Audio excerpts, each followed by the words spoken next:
नमस्कार दोस्तों, मैं अंकुर उपाध्याय स्वागत करता हूं आप सभी का आपके अपने YouTube channel share market analysis में।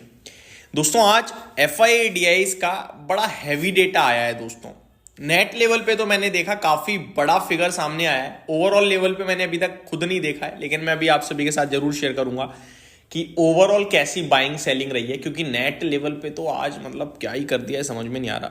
ओवरऑल देखा जाए तो ओवरऑल भी काफी अच्छा काम हुआ है। मैं आपको पहले बताना चाहूंगा आज FI 7,170 करोड़ की सेलिंग करके गए हैं और DI 7,639 करोड़ की बाइंग करके गए हैं। मेरे को ये नहीं पता चलता जिस दिन दूसरा वाला बड़ा बेच रहा है सामने वाला बड़ा कैसे खरीद लेता है, इन्हें कैसे पता चल जाता है आपस में।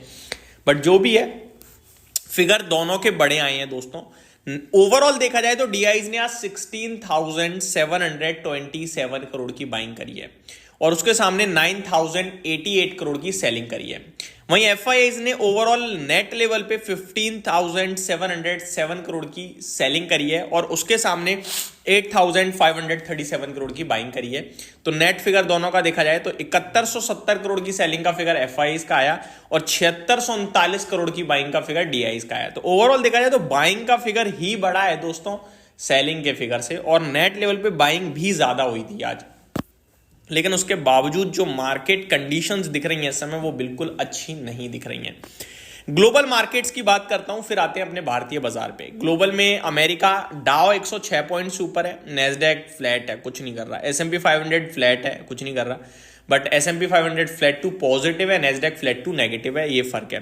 रसेल 2000 आधा % नीचे है। ये पूरा अमेरिका हो गया। अब आता हूं मैं यूरोप में। यूरोप में अच्छा हो रहा है दोस्तों। फिटसी आपके लिए 0.83% अप है, तो ये अच्छे संकेत आ रहे हैं। डैक्स बिल्कुल फ्लैट है और कैक में 0.64% की तेजी है।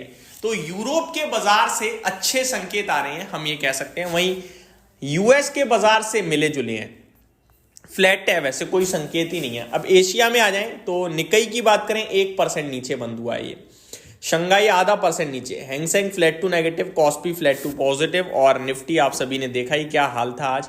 ताइवान की बात करें 1.5% टूटा है दोस्तों ताइवान, और मलेशिया करीब करीब 1% टूटा है। तो एशिया थोड़ा पैनिक में था, दिक्कत में था, और वो हमें देखने को भी मिला है। अब आ जाते हैं अपने भारतीय बाजार पे। 23,526 बड़ा इंपॉर्टेंट है दोस्तों ये लेवल 23,500 पे, क्योंकि हम आ गए हैं। क्या ये ब्रेक होगा कल, ये देखना समझना मेरे लिए सबसे ज्यादा इंटरेस्टिंग रहेगा दोस्तों। डेटा और चीजें तो ऐसा फॉर्म हो रही हैं कि 23,500 ब्रेक करके एक बार 23,300 टेस्ट करना चाहता है, ठीक है मार्केट, क्योंकि बार बार आ रहा है, सेलिंग है, खराब सेंटीमेंट है, ग्लोबल मार्केट से भी कोई अच्छे संकेत नहीं है, रुपया कंटिन्यू कमजोर हो रहा है। तो ये सारे संकेत तो ये कह रहे हैं कि एक बार 23,300 टेस्ट करना चाहता है। वहीं दूसरी तरफ देखें तो बहुत हैवी पैनिक हो रहा है इस समय, बहुत हैवी सेलिंग चल रही है कंटिन्यू बेसिस पे, और अभी टाइम वाइज और प्राइस वाइज दोनों करेक्शन हुई है। आप देखो तो देखो टाइम वाइज की बात करें तो करीब सितंबर से तो फुल फ्लैज सेलिंग दिखी रही है। बाकी मैं तो कहूंगा जून जुलाई के बाद से ही कहीं ना कहीं मार्केट में स्टॉक स्पेसिफिक सेलिंग आने लगी थी। तो 5-7 महीने ऑलरेडी हो चुके हैं कहीं ना कहीं देखा जाए तो सेलिंग। तो टाइम वाइज भी ठीक हो गया है। और प्राइस वाइज की बात करें तो इंडेक्स तो 10% गए हैं, लेकिन स्टॉक्स 40% चले गए हैं। तो ये मेरे को लगता है आई थिंक आसपास है हम कहीं ना कहीं कि बस दुख जो है वो दुख की घड़ी एंड मोमेंट पे चल रही है, क्योंकि बहुत खराब माहौल दिख रहा है।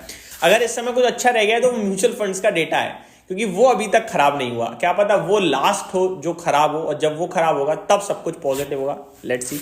अभी ग्रोथ भी थोड़ी सी कमजोर पड़ रही है, तो ऐसे कोई पॉजिटिव संकेत नहीं है। लेकिन जैसे जैसे हम आगे बढ़ रहे हैं ना, बहुत बड़े इवेंट्स की तरफ जा रहे हैं दोस्तों।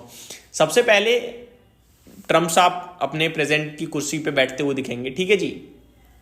फिर आपका बजट आ जाएगा, फिर आपका RBI की पॉलिसी आ जाएगी। तो एक साथ आपके ना 15 दिन के अंदर अंदर, जिसमें नेट वर्किंग डेज होंगे आई थिंक 10 होंगे, इनके अंदर 3-4 बड़े ट्रिगर्स आएंगे दोस्तों। तो अब मार्केट जो है ना बहुत हैवी ट्रेड होने वाला है, ऐसा मुझे लग रहा है।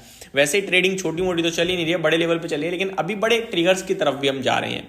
अब आ जाता हूं दोस्तों स्टॉक्स लेवल पे। स्टॉक लेवल पे बड़ा एक्शन देखने को मिलेगा कल, क्योंकि रिजल्ट सीजन शुरू हो चुका है। मैं आपको बताना चाहूंगा दोस्तों, TCS के रिजल्ट्स आए हैं। रिजल्ट्स इनलाइन है, हल्के नेगेटिव भी कह सकते हो आप, लेकिन कमेंट्री ठीक ठाक है तो वो न्यूट्रल हो गया। बढ़िया डिविडेंड आया है, ये अच्छी बात है। टाटा LXI के नंबर्स थोड़े से वीक लग रहे हैं मेरे को। इरेडा के भी रिजल्ट्स आए हैं, बट इरेडा भी मेरी स्क्रीन पे फ्लैश नहीं हो रहे हैं। आई थिंक आ गए नहीं आ गए, आई डोंट नो। एंड आपका GTPL हैथवे के नंबर्स आए हैं और ये स्टॉक आज 8% ऊपर भी बंद हुआ है। बाकी नंबर्स में तो कोई मजेदार नंबर नहीं दिख रहे हैं, ठीक ठीक लग रहे हैं नंबर, ऐसा नहीं है कि खराब है, वैसे सॉरी माफ कीजिएगा, खराब है नंबर, क्योंकि प्रॉफिट बहुत ज्यादा घटा है, आधा रह गया है साल दर साल। तो क्वार्टर ऑन क्वार्टर भी 20% के करीब की गिरावट है, मार्जिन में भी गिरावट है, कामकाजी मुनाफा भी टूटा है। तो छोटा स्टॉक है, आई थिंक मैंने तो कवर किया नहीं है कभी, बट नंबर्स अच्छे नहीं दिख रहे हैं। अब कल की बात करें तो कल भी काफी सारे रिजल्ट्स आने हैं दोस्तों। किस किस के रिजल्ट्स आने हैं एक बार वो मैं आप सभी के साथ शेयर कर देता हूं। CESC, PCBL, just dial, equinox India, GNAXL, Shah Meta को पता नहीं क्या है, छोड़ते हैं इसको। यही कुछ बड़े नाम है जिसके नंबर आएंगे। बाकी सैटरडे जरूर है, लेकिन काम होगा दोस्तों। एवेन्यू सुपरमार्ट के नंबर आने वाले हैं तो ध्यान देंगे उस पर, बाकी किसी के नंबर नहीं है। तो ये कुछ स्टॉक्स हैं जो हमारे लिए कल रडार पे रहने चाहिए। इस वीडियो को यहीं पे समाप्त करते हैं दोस्तों, मिलते हैं कल ओपन मार्केट में। Thank you so much for watching this video, have a great day guys.